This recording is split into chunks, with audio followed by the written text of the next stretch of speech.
calculating the root locus. I think three cases we have already seen. In the presence of a complex pole, we need to calculate angle of departure, and in case of a complex zero, we need to calculate angle of arrival.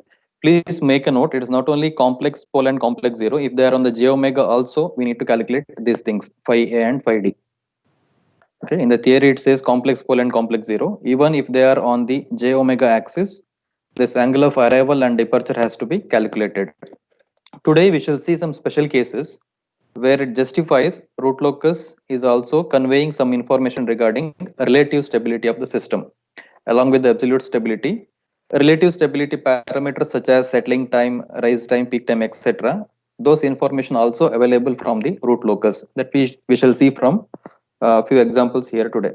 Take up the next numerical. Note down the open loop transfer function g into h equals k into s plus 3 upon s into s plus 2. So here two number of poles are there and one open loop 0. Start solving it.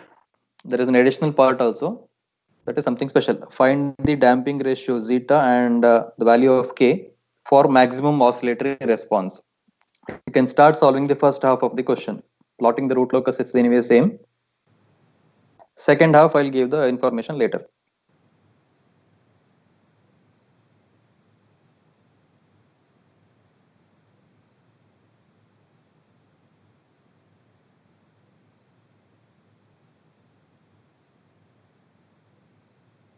How many branches go to infinity here? One. One. Yeah.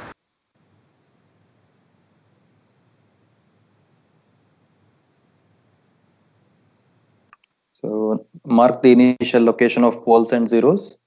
There are two poles, one at origin, other one at -2, and there is an open loop 0 at -3. These are the initial location of the poles and zeros. Then I need to calculate asymptotic angles.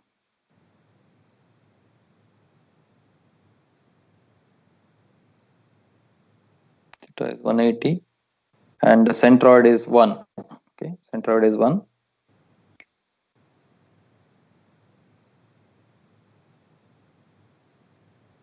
So characteristic equation is 1 plus gh0 is a second order characteristic equation. dk by ds we get 2. And in this case, both are valid saddle points. Okay, both are valid saddle point.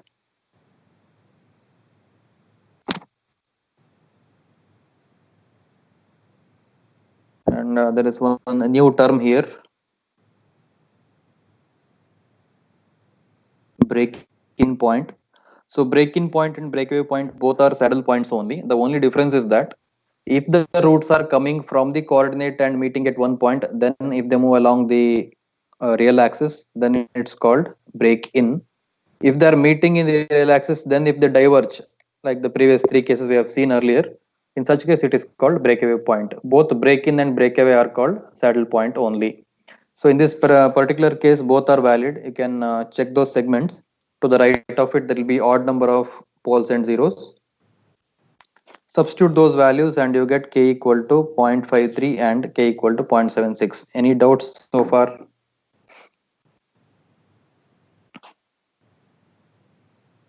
Check the validity of s equal to minus 1.26 as well as s equal to minus 4.73.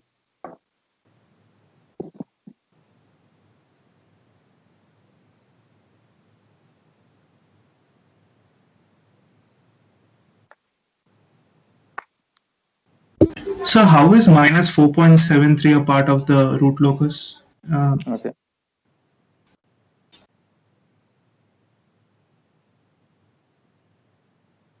Minus 4.73 somewhere here in the highlighter. Can you see? Yes, sir. To the right of it, how many p plus z is there on the real axis?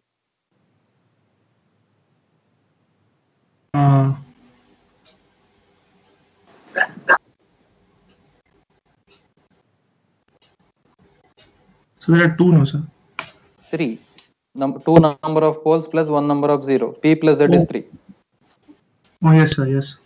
To the right, it is odd number of p plus z. So this is a part of root locus. This segment is a part of root locus. Okay, sir. Yes, sir. Similarly, that 1 point something is there, 1.23 or that is here.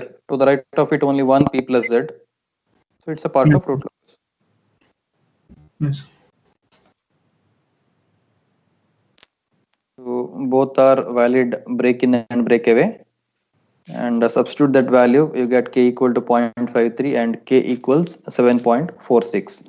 Can you predict the shape of root locus from this information?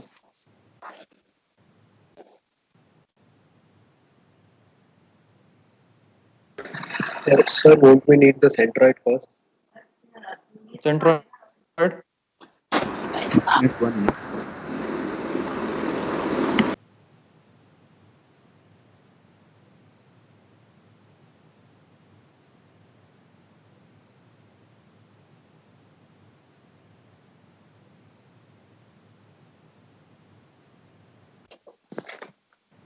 Sir, how did we know that this is the break-in point and another one is breakaway point? Madam, both break-in as well as breakaway point are saddle points only. The only difference is that if the roots are coming from the coordinate meeting at the real axis, then go along real axis, then it's called break-in. If they come meet along the real axis, then diverge into coordinates quadrants, then it's called breakaway. See, these two roots are there, one at -2, other one at 0, right? They'll come closer. At one point, they'll meet. Later on, what happens? They'll diverge into second as well as third quadrant. It's called breakaway. If the opposite happens, it's called break-in. Okay, sir.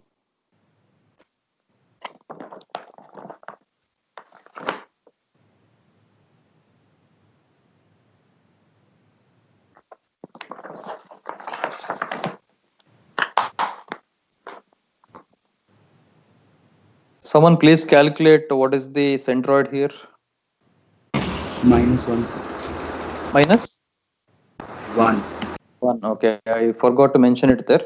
So minus 1 will be the centroid, and along which the asymptote is there. Only one asymptote. Angle is 180 degree. Any answers? What should be the shape of root locus? Sir, actually, isn't centroid +1 because it's No, I did not calculate. I missed it. That's why I'm asking. okay. I think it's +1 because it's poles minus zeros, right? So -2 minus of -3. I think. Okay. And later you calculate. Please make a note. It is missing here. So plus or minus 1. Anyway, it's on the real axis. Okay. And angle is correct. 180 degree. It may be starting from +1 or -1. I have not verified. That is missing here. And the shape of the root locus is circle. Okay. Let us check whether any j omega crossing is there. From the given characteristic equation, I'll map it into RH criteria. I'll equate 2 plus k to 0, and k is found to be negative, which is not possible because we are going for the direct root locus. K should be always in the range of 0 to plus infinity. So since you are getting marginal value of k as negative, there is no j omega intersection. So root locus is not crossing the j omega axis. It is always positive in our case. Any clarifications needed? Yeah, just ensuring that whether it is crossing j omega or not.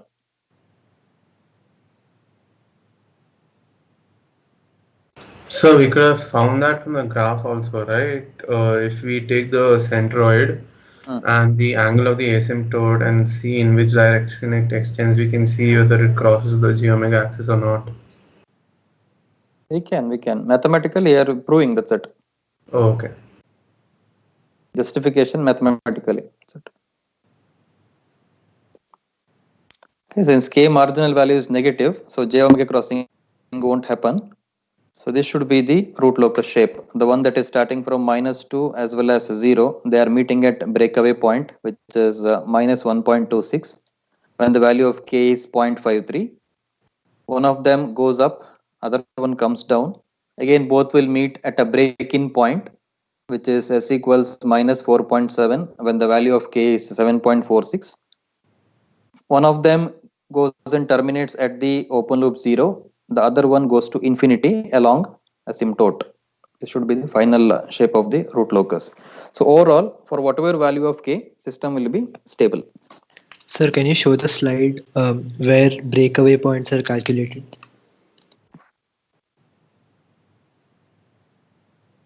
Not only breakaway, saddle point, one is break-in, other one is breakaway.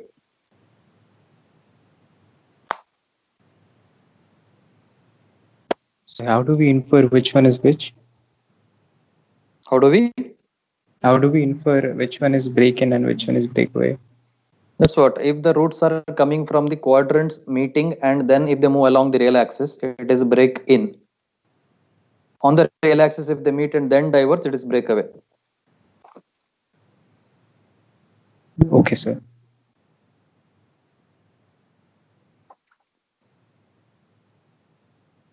Okay.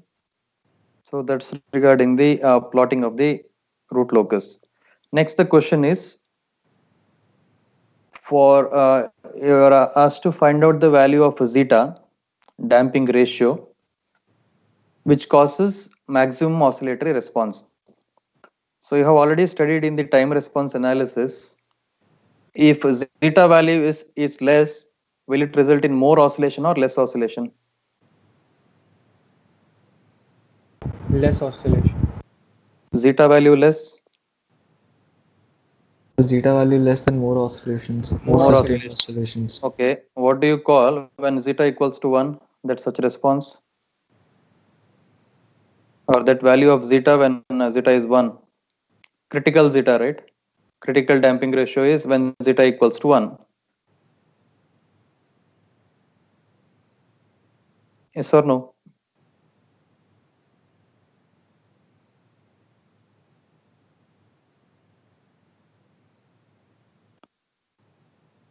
Please answer.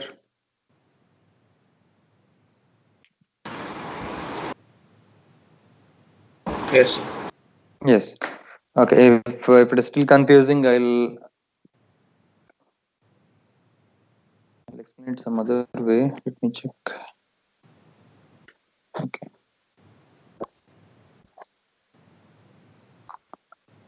Okay. If that is confusing, I'll start from some other concept. Say let us take the example of again one more canonical system in the frequency domain approach. Actually, I thought of explaining this in the frequency domain approach, but it's the right time to bring it here. Okay, canonical system from the frequency domain approach. I think this Sir has already covered it. Is it not? Closed loop transfer function of this form in the frequency domain approach, omega n square upon a square plus 2 zeta omega n s plus omega n square. Yes or no? Yes, sir. Second order prototype system. Okay, good. So from this, since it's a second order system, how many roots are there? 2 roots are there. Let us find the 2 roots. Okay, roots of that characteristic equation. Minus b plus or minus under root b square minus 4ac by 2a. Same formula I'll use. I'll do simplifications here. This should be the final answer for the roots. So minus zeta omega n plus or minus omega n under root zeta square minus 1, or in other words, if I write 1 minus zeta square, it is j omega n under root 1 minus zeta square. So this you already know. Excuse me, sir. Yes. Sir, your only slides are visible. What you are writing is not. Sir, your slides are only visible, but I think you are writing something that is not visible. No, I'm not writing anything. Oh. What is the last equation you can see there? Sir, these are the slides for damped oscillatory response to be maximum ratio. This slide is only visible. Okay.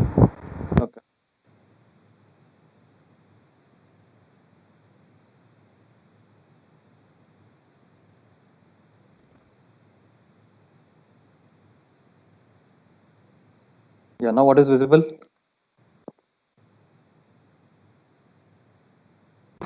So second order prototypes. Yeah, thank you. So we'll consider a second order prototype system for which closed loop transfer function will be omega n square upon a square plus 2 zeta omega n plus omega n square, which has already been discussed.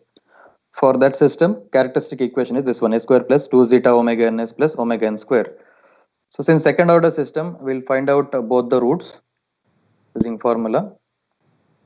Finally, those two roots are minus zeta omega n plus or minus j omega n under root 1 minus zeta square. This is familiar to you. Okay. Now let me explain you, depending on the location of the roots, how the zeta is going to vary and what is its effect on the system response. So with this knowledge, we can solve the root locus problem that we stopped halfway. Okay. Roots can be expressed as, already told. So in that, on the left side, the real part, zeta omega n is called alpha, which is damping factor, and omega n under root 1 minus zeta square is called damped frequency of oscillation, which we can write in terms of the natural frequency of oscillation.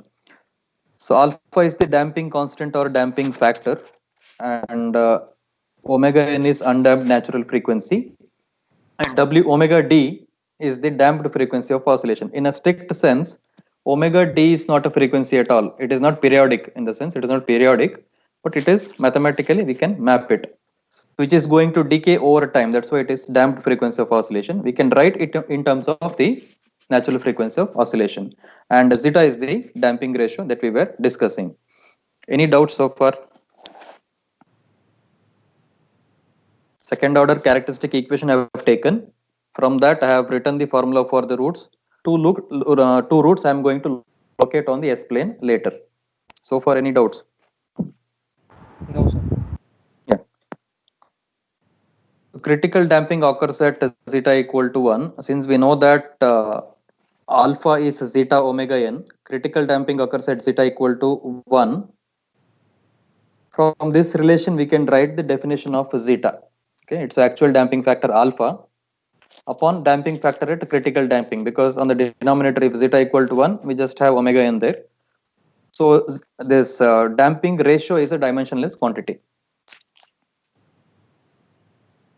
Yeah, you can see different plots based on the value relating to the value of zeta. If zeta is 0.1, the oscillations are more. I think the last one, the yellow plot, that is for the highest value of damping. It is taking more time to reach the input value, that is 1. Unit step is the input given, and different responses corresponding to various values of zeta are given here. Please try to compare the outputs. Input is the unit step, and various outputs corresponding to different values of zeta are shown there.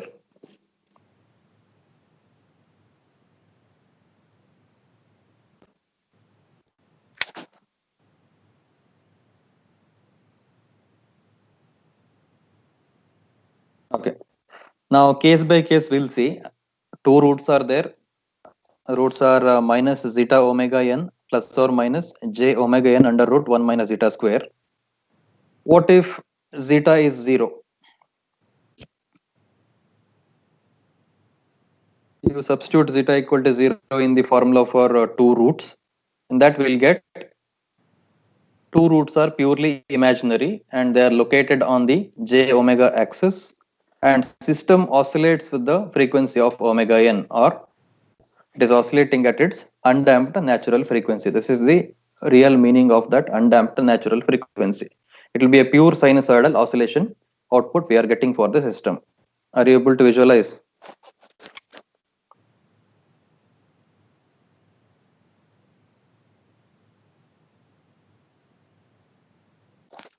Any doubts?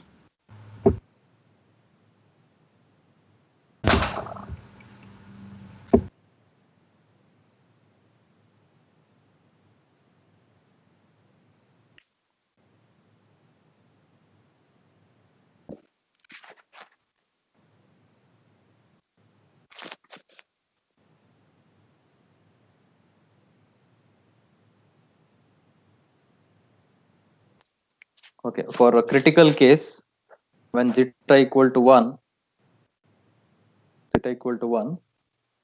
substitute that zeta equal to 1 in the formula of roots. You'll get S1, 2 equals minus zeta omega n plus 0 and minus zeta omega n minus 0. That means roots are real and repeated. There are no oscillations. but it takes some time to reach the step input value. So response is not oscillatory. Roots are real and repeated. Just work out what happens if zeta is more than 1.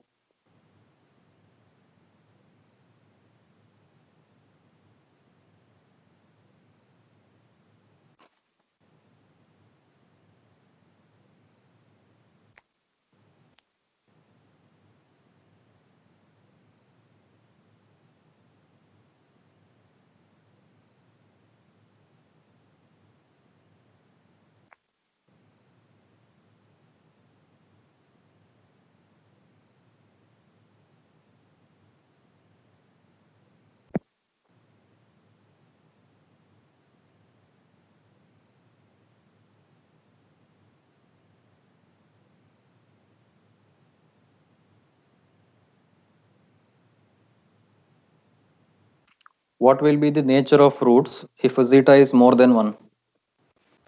Purely real again. Real, sir. Then what is the difference from this to that? So different roots. Yeah, real and distinct, right? Yes, sir. Next, the third one, I'll take zeta in the range of 0 to 1. So this is important for us for our root locus numerical. Okay, you might have already discussed in the time domain approach. Okay, when zeta is in the range of 0 to 1, the roots are complex. I've marked it with the red and green. Let me take the root that is located in the second quadrant. Okay, so the mapping of alpha and omega d in the graph is shown here. From origin to that real axis point, it is alpha, which is equal to zeta omega n, and vertical axis, the y coordinate of that point is omega d, which is omega n under root 1 minus zeta square. For such a system, the distance of that root, radial distance of that root with respect to origin will be omega n. You can use the Pythagoras theorem. It is omega n, and theta is the angle between real axis and that line joining the origin to that root. So zeta is nothing but cos theta. Zeta is nothing but cos theta. This formula we are going to use in our root locus numerical, and the frequency with which the system output is oscillating, that is not purely periodic in nature. That's why it is called damped frequency of oscillation. So it is related to natural frequency by this formula omega n under root 1 minus zeta square. So these relations, if you are thorough, then you can solve over today's root locus problem. So any doubts in this? Actually, this was important among the 4 scenarios of location of roots. Why that line is omega n? Why this is alpha?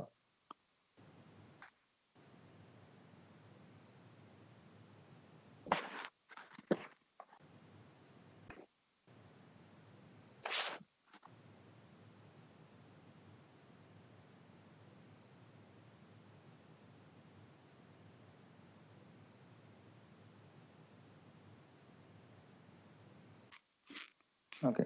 When zeta is more than 1, roots are real and distinct again. So there are no oscillations. So it shows the overdamped response. It takes more time to reach the final value.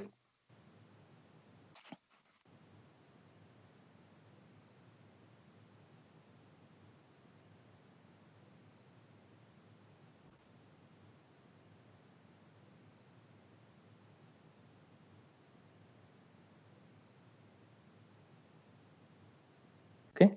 Now in your question, you are supposed to find out the value of zeta that results in the maximum oscillatory response. For the oscillatory response to be maximum, zeta must be minimum. So draw a tangent to the root locus starting from origin. So that cuts the root locus at minus 2 plus 1.3 j. Once you have got the circle in root locus, draw a tangent from origin to the root locus circle, which cuts at a certain point. From the graph that I have drawn, it is found out to be minus 2 plus 1.37 j. Okay, 1.37 j. Corresponding angle is 36 degree, and you calculate zeta from that. Found out to be 0.809.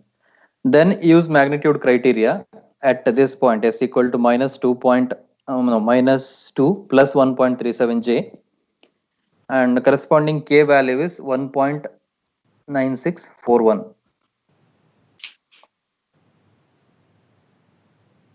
Theta is 36 degree. Draw a tangent which cuts root locus at minus 2 plus 1.37 j.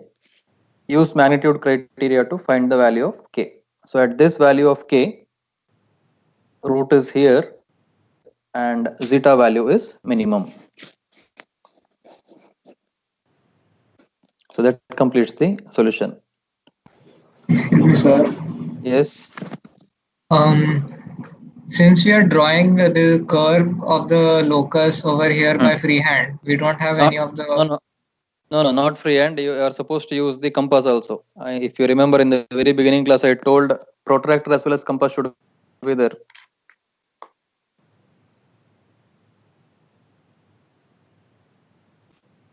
Sir, there must be a different way to do this, right? Besides graphically. You are asking about root locus? No, sir. To find the minimum zeta, like instead of drawing the tangent here, like we did, there must be a way. There must be a way non-graphically, right? No. Only thing is that other side you can take the tangent, negative side, because it is a complex conjugate. Otherwise, no.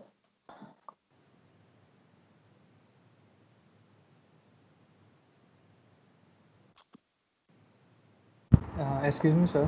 Yes. Sir, can you discuss briefly that what should be the radius of that circle and how should we draw that circle? Because till now, sir, we are drawing from freehand only, sir. Yeah, freehand only. But for this numerical, you are supposed to use the compass, and center would be the midpoint of, you do this one, 4.7. Use your calci. 4.7 minus this is 1.26 by 2. Center would be 2.98. Center of the circle will be 2.98.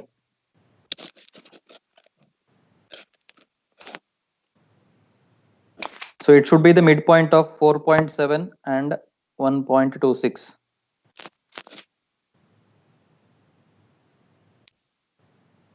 Thank you, sir. And sir, one more doubt, sir.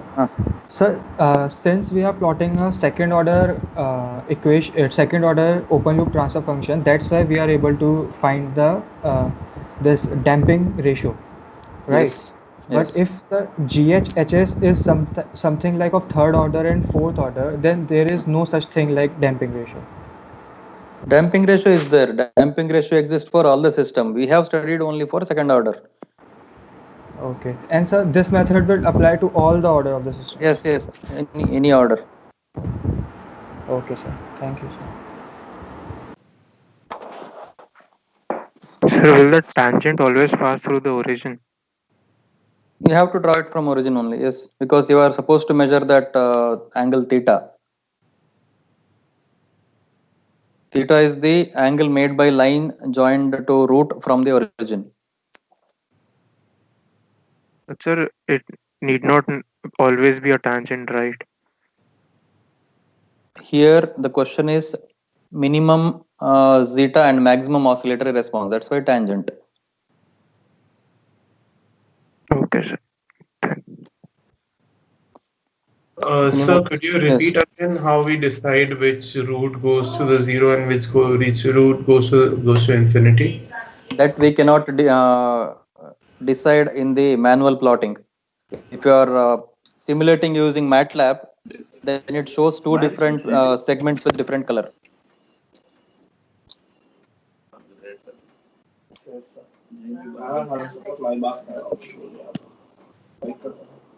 What I said?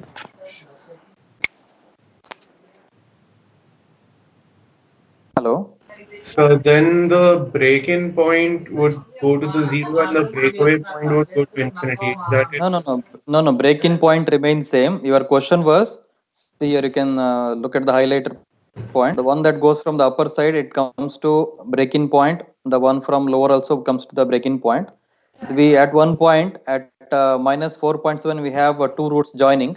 One of them should go to 0 and coincide. Other one should go to infinity, right? Your question was which among the two goes to right side, one to the left side. So that we cannot judge by the graphical method freehand drawing here. If you are simulating using any tool like MATLAB, then you can come to know it shows with a different color. Okay, sir.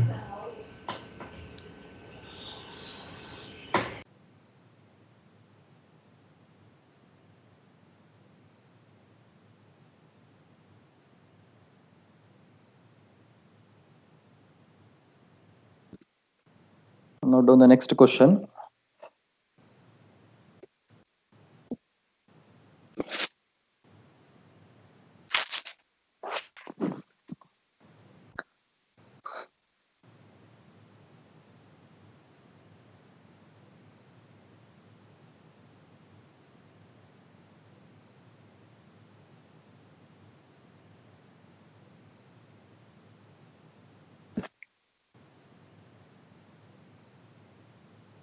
What all parameters we need to calculate here by looking at the open loop transfer function? Please tell me.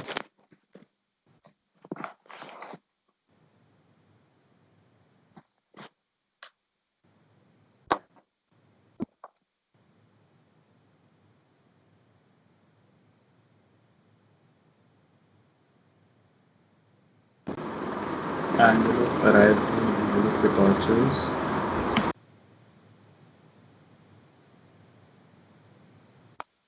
Angle of departure, is it required?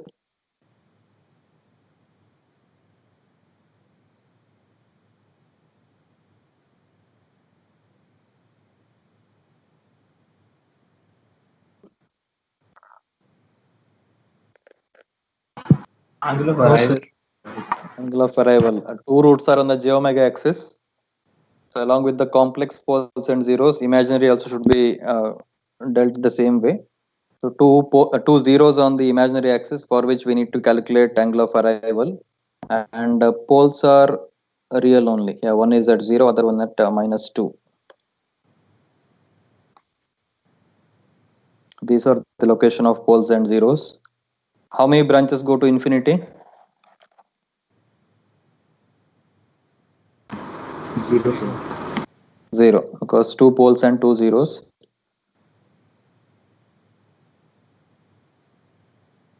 Number of poles 2, zeros 2.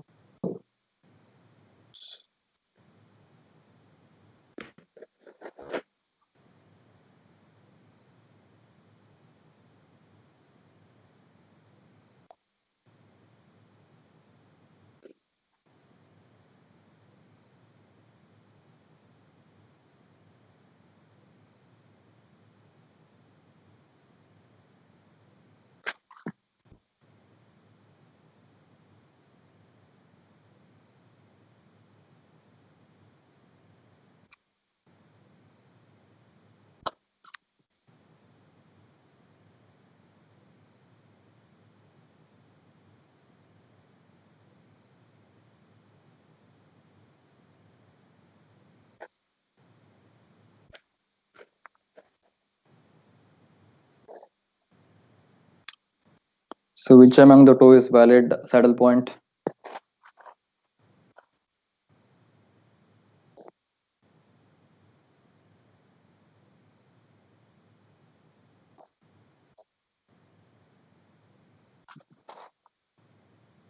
So -1.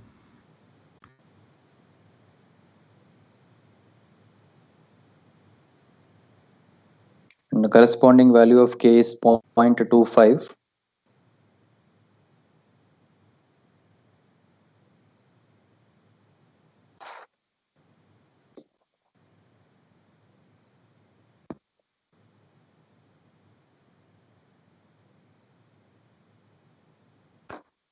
Yes, one at k equal to 0.25. Then calculate angle of arrival.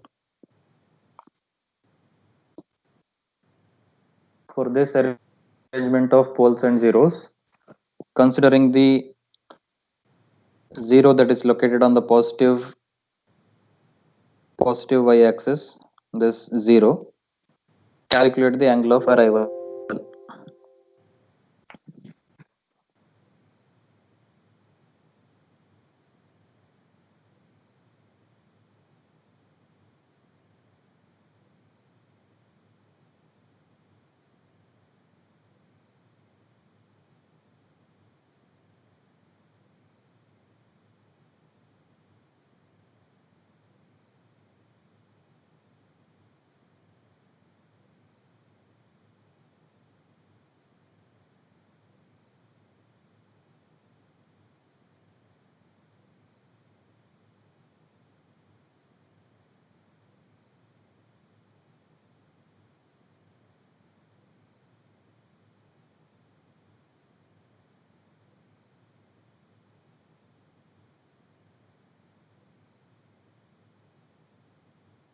Sir, these angles are for the other poles besides the one that for which we are calculating the angle of arrival. The angles are calculated from the positive side of the real axis, right? Always. Yes.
Excuse me, sir.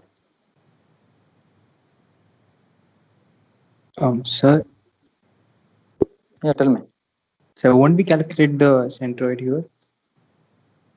Centroid we are not calculating here. I mean, why won't we need it? Because when the Achha, it won't asymptote. Yeah, I'm sorry. Yeah.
Excuse me, sir. Yes. Can you show the breakpoint calculation once? Same numerical. Yes, yes, sir.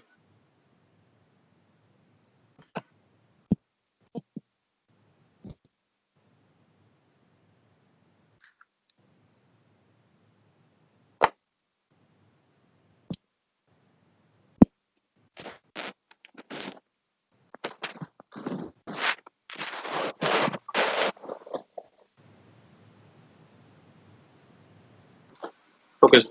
Okay, sir.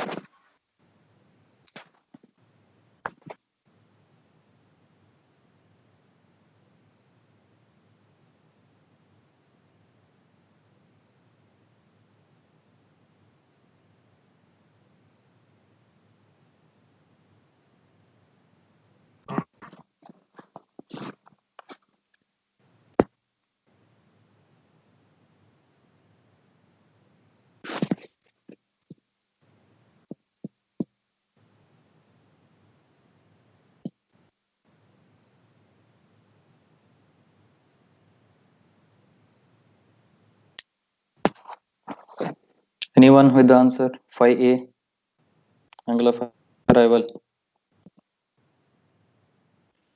Is it 206.57 degrees? 6 degrees. So tell me the formula that I used. Phi A. So phi A is 180 plus summation phi P minus summation phi Z. Okay. What is phi Z here? Sir, phi Z. Sir, is the answer 116.56?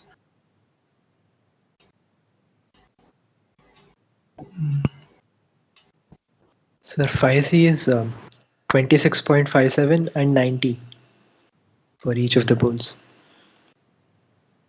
206.56.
Are you all getting this?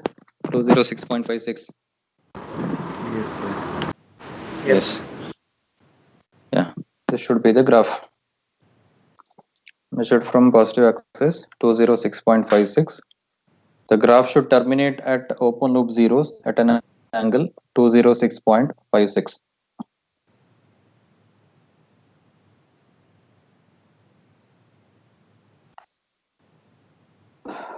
We can continue with the second half of the question. What is it? Finding the value of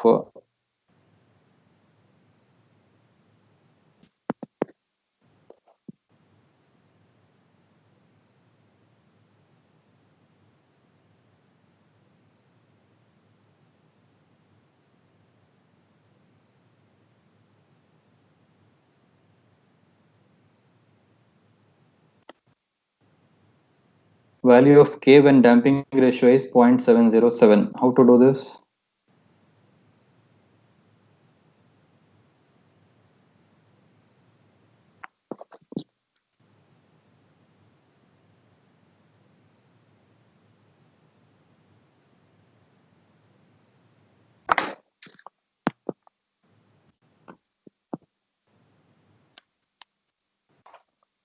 Shantanu Shastri, answer my question. How to do this? You are supposed to find the value of K when zeta is 0.707.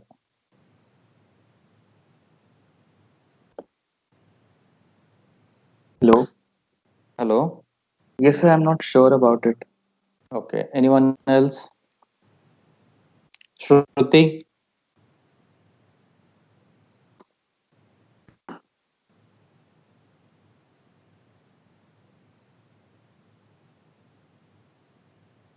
Out there. Suneri Shetty?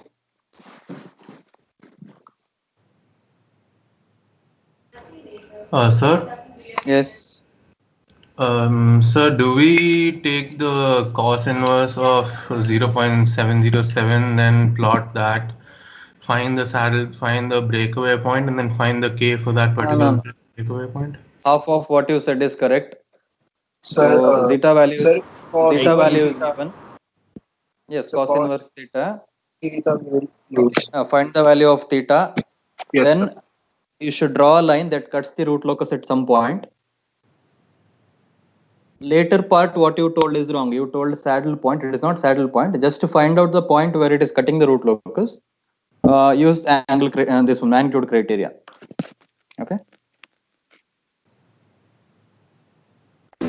Could you repeat what you said, sir? I didn't understand. Yeah. You said is from the value of given zeta, find theta, draw a line that cuts root locus. So from that you are finding out not the saddle point, you are just finding out a point where it is cutting root locus. Then you are supposed to find the value of k that you can find using the magnitude criteria. It's not saddle point you are finding. Saddle point already you got. Saddle point is this one. This is saddle point, which is breakaway point. Later there is no saddle point. No, sir. If it was damped at that particular damping ratio, then the point that it cuts the root locus will be the saddle point, right? No. Saddle point is only on the real axis if it is need not be in this one, the real axis only. But if they are if two roots meeting, then it is called saddle point. Here no two roots are meeting. Only your line is cutting that root locus plot. Excuse me, sir. Yes. Sir, can we just put the value of S as 0.707 J and then find the value of K? No. 0.707 is zeta, damping ratio, not the location on the point in this one, root locus. Location you need to find. Oh, okay, sir.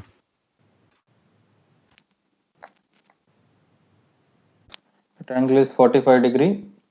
So draw a line at 45 degree that cuts root locus. This is minus 0.6 plus 0.6 J. Bit variation may be there as depending on your graph. But plus or minus minute errors we will consider, no problem. Okay. Then use magnitude criteria, and for this value of S equal to minus 0.6 plus 0.6 J, using MAC criteria, K value is 0.917.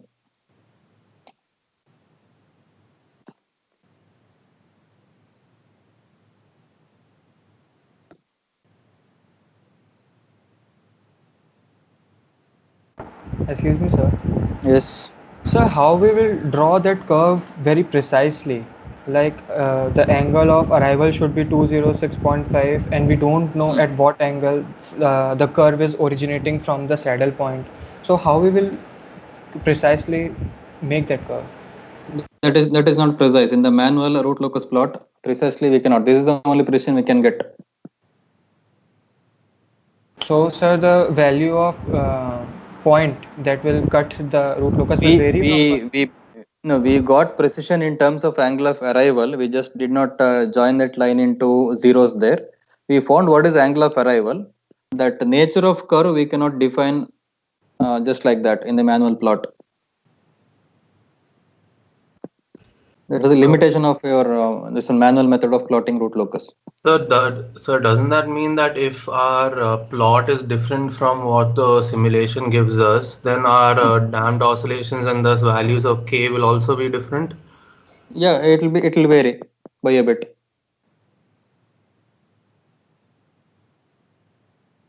That's what for such numerical each answers may be different, but there is a certain range of errors we'll consider.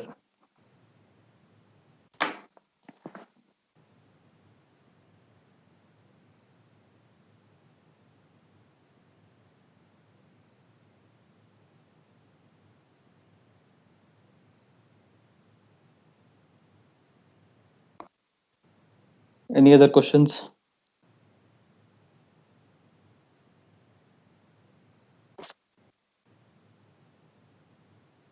So the angle 45 degrees with respect to what? With respect to the negative real axis. We have to take the negative real axis. Yes.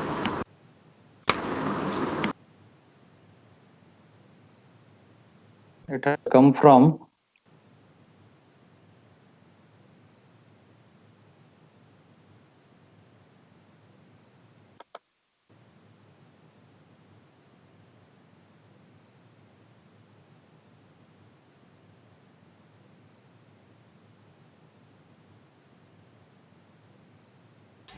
So, angle criteria is not needed, sir, here. 1 minute.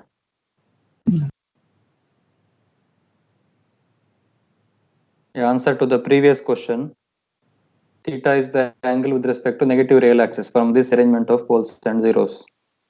Zeta in the range of 0 to 1, in our case it is 0.707, and pole is somewhere here in the second quadrant, one of the pole. Theta angle with respect to zeta measured with respect to negative real axis.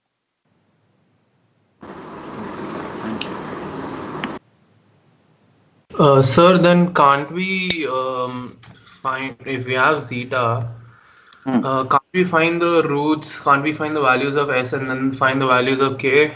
Do we That's have what we did. No, That is like what how we it's did. shown in this slide.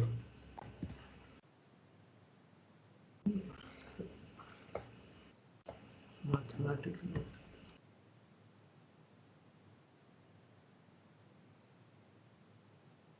That's what you're doing now. Here you got the root locus. For the given zeta, angle is theta, which is 45. You draw that. Which is cutting root locus at that point. That means when the value of k is, when the value of k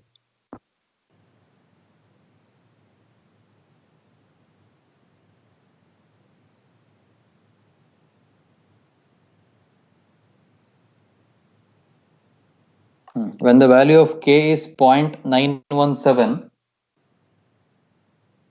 the root reaches here.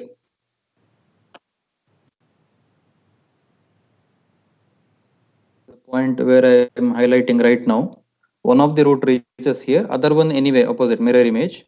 When the value of k is 0.917, location of root is here. Corresponding zeta is 0.707.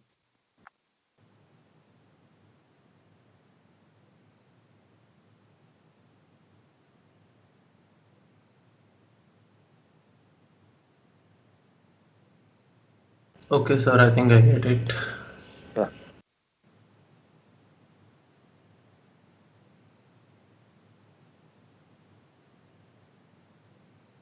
So why don't we use angle criteria here? Every time we're using magnitude criteria. That already explained. Angle criteria to find out whether that point is on the root locus. So from this, we already know that it is on the root locus. It is cutting root locus means what? That point is already a part of root locus. Yes, sir. Okay. So even if you use magnitude criteria, it satisfies. So no need to do it again. It's redundancy. Okay, sir. Any more questions?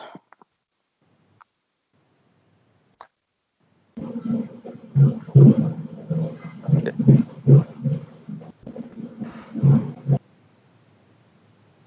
So since we are using open loop transfer function to plot the root locus, there are common factors between h of s and denominator of the g of s. We'll take consider such case now. I'll take g of s equals k upon s into s plus 2, s plus 4, and h of s is s plus 2. Now what should be the g of s? Sorry, open loop transfer function. Unity feedback system. So not unity feedback, h of s is there. H of s is there. What should be the open loop transfer function? K upon S, S plus K upon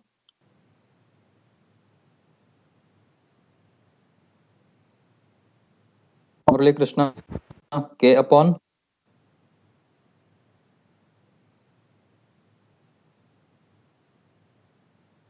Sir, K upon S, S plus 4. Okay, K upon S plus 4. We'll proceed with that. As you said, K upon S into S plus 4 after pole 0 cancellation. That means one of the pole from the G of S and the whatever 0 present in the H of S will get cancelled if you go by that method. So this should be the open loop transfer function. So with the open loop transfer function, what is the characteristic equation? Once you have G into H, what is the characteristic equation?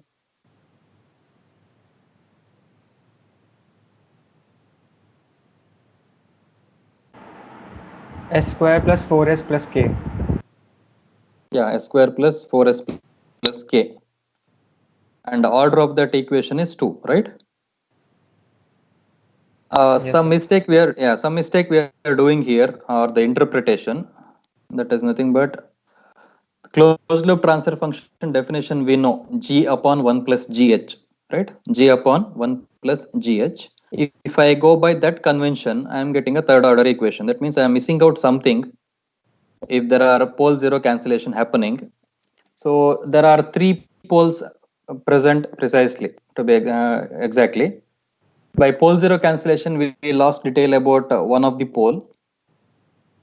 So that should not happen. So if pole zero cancellation happening, manually we need to add that the pole that is cancelled out. Instead of poles which are in this case 0 and 4 were there after cancellation, we need to consider -2 also. These are special cases. If g of s and h of s are given for a system, please look carefully whether there are any common terms which are cancelling. Then you should do this alterations. We need to consider the cancelled out pole also. In our case, -2.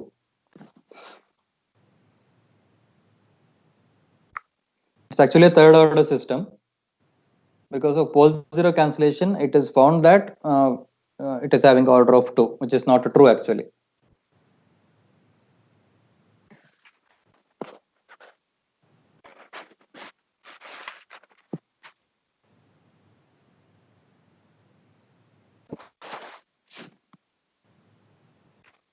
Any doubts?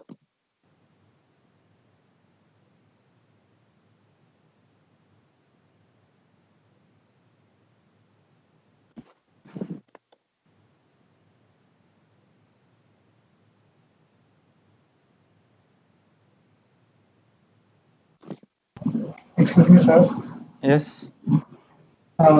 Because of pole zero cancellation, one order is usually removed. Number of cancellations is equal to the number of orders that you will get less as compared to when you don't cancel. So in the graph, there will be an overlapping pole and a zero. So while we are doing all of this root locus drawing and all of that, we can ignore them, right? These overlapping poles and zeros. Question is, you're telling that pole zero cancellation you should not do, or what is it? Your question is not clear.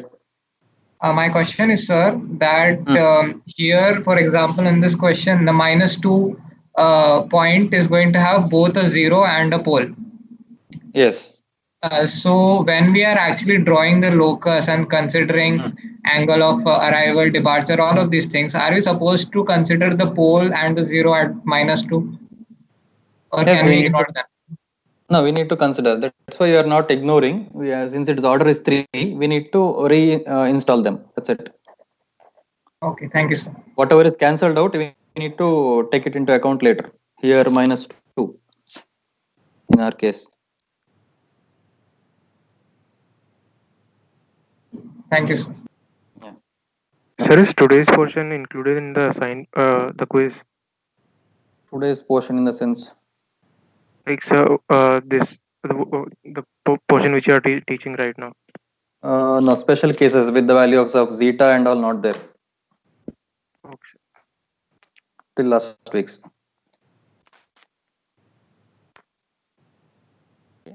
Now let us see what happens to the system if we add extra pole or a zero to the system, or how to improvise the system in terms of the relative stability. So I'll take a case of one second order system, k upon s into s plus 2. Corresponding root locus diagram also it is there. Okay, they are coming and meeting at -1. One goes to plus side, other goes to minus side. So comment on the stability. Is the system stable throughout?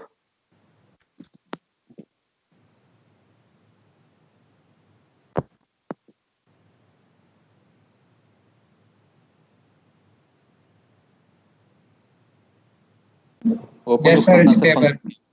Stable throughout for whatever value of k. Yes, sir, because the locus never goes to right side. Okay, locus never goes to right side. Now let us introduce one more zero to the system at -4. So s plus 4 term. In other words, 0 at -4 we are adding. Then this should be the shape of the root locus. Such numerical you have seen, circular root locus. What is the comment now? in terms of relative stability, in terms of zeta value, or in terms of saddle point. You see the root locus shape, it was a straight up and down arrow. Now it is tilting towards left. That's why you got the shape of a circle in the root locus. So each and every zeros introduced to the system, the root locus is pulled towards left. Right? I'll introduce one more zero to the system. Now the root locus shifts towards left. Relative stability increases compared to the previous case. Now we'll introduce one more zero at -6.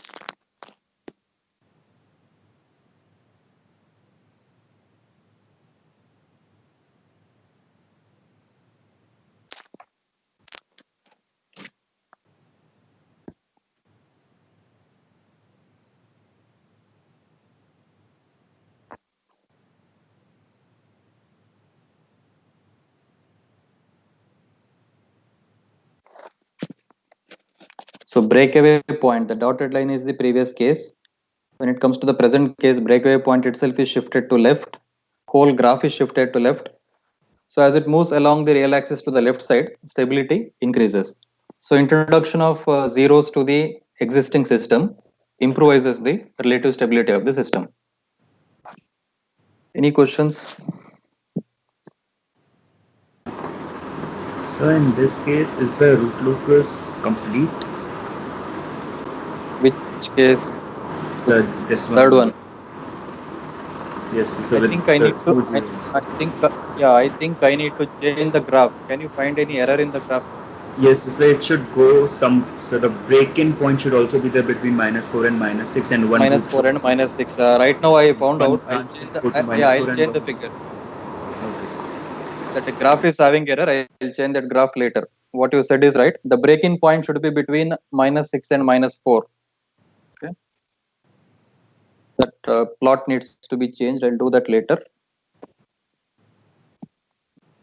Root locus shift towards left further.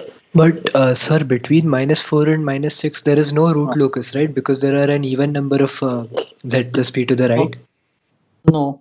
To the right of segment between 6 and -4, there are 3 number of p plus z. There is one 0 at -4, poles at -2 and 0. Oh, right, yeah. I confused the breakaway point for. Yeah, that graph is faulty. I'll replace it later. But the right side part of the graph is right. That breakaway point is shifting to the left. Whole graph is shifting left. On the contrary, addition of pole that introduces more instability in the system. Same transfer function I'll take. Open loop transfer function k upon s into s plus 2. Corresponding root locus is there. Introduction of one more pole at -4. Now the root locus is shifting towards right. It is crossing j omega axis.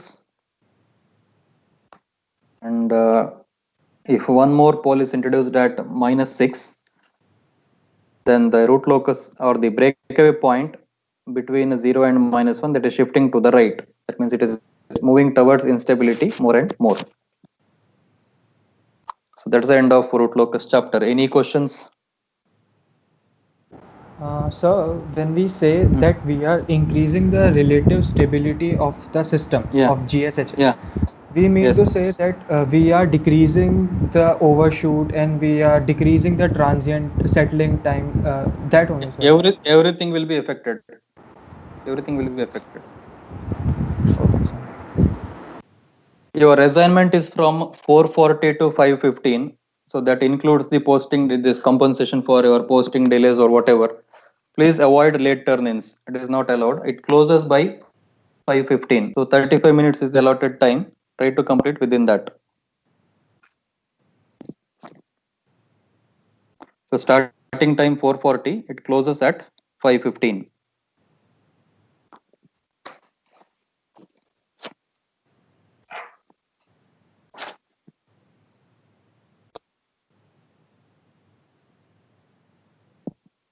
Any questions on root locus? Next, we'll be starting the frequency response analysis in the next class on Wednesday.